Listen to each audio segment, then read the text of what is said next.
আমি আমাদের প্রিয় নেতৃবৃন্দকে বলতে চাই, এই আওয়ামী ফ্যাসিস্ট দূষররা আজকে দেখবেন আমাদের মধ্যে যদি জ্ঞানজাম করার চেষ্টা করে, এগুলো থেকে আপনারা সবাই বিরত থাকবেন। আওয়ামী লীগ ফ্যাসিস্ট যাতে আমাদের এই কোন কমিটিতে বা কোন অনুষ্ঠানে আসতে না পারে সেই দিকে আপনারা খেয়াল রাখবেন। আর আমরা আজকের এই 47তম প্রতিষ্ঠা বার্ষিকীর মাধ্যমে সাধারণ জনগণকে বলতে চাই, আগামী ফেব্রুয়ারির প্রথমার্ধে নির্বাচন হবে। সেই নির্বাচনে দেশ নায়ক তারেক রহমানের নেতৃত্বে আধুনিক বাংলাদেশ বিনির্মাণে আপনারা সকলে ধানের শীষের প্রার্থীকে ভোট দিয়ে দেশ নায়ক তারেক রহমানকে বাংলাদেশের প্রধানমন্ত্রী হিসেবে আপনারা সেই পরিবেশ তৈরি করবেন।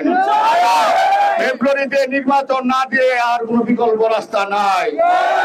নির্বাচন হলে দেশ স্থিতিশীল হবে, রাজনৈতিক পরিবেশ স্থিতিশীল হবে এবং প্রশাসন স্থিতিশীল হবে।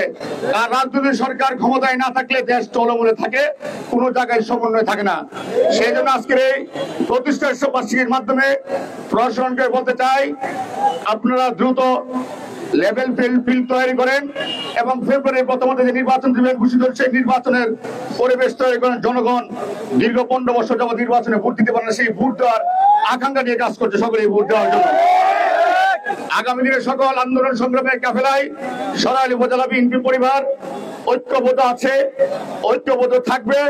এবং আপনাদেরকে বলতে চাই, যারা আমাদের মধ্যে থেকে বিশৃঙ্খল করবে তাদের বিরুদ্ধে সাংগঠনিক এবং আইনগত ব্যবস্থা নিব এবং ঐক্যবদ্ধ ছাড়া এই দেশের বিএনপি ক্ষমতায় আসার সুযোগ নাই।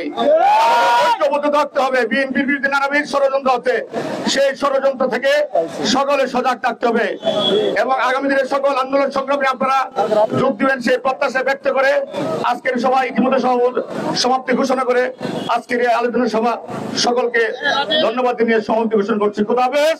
বাংলাদেশ জিন্দাবাদ, বাংলাদেশ জাতীয়তাবাদ জিন্দাবাদ, শহীদ অমর দেশনেত্রী বেগম খালেদা জিন্দাবাদ, তারেক রহমান জিন্দাবাদ, সরাইল উপজেলা বিএনপি জিন্দাবাদ। সকলকে ধন্যবাদ।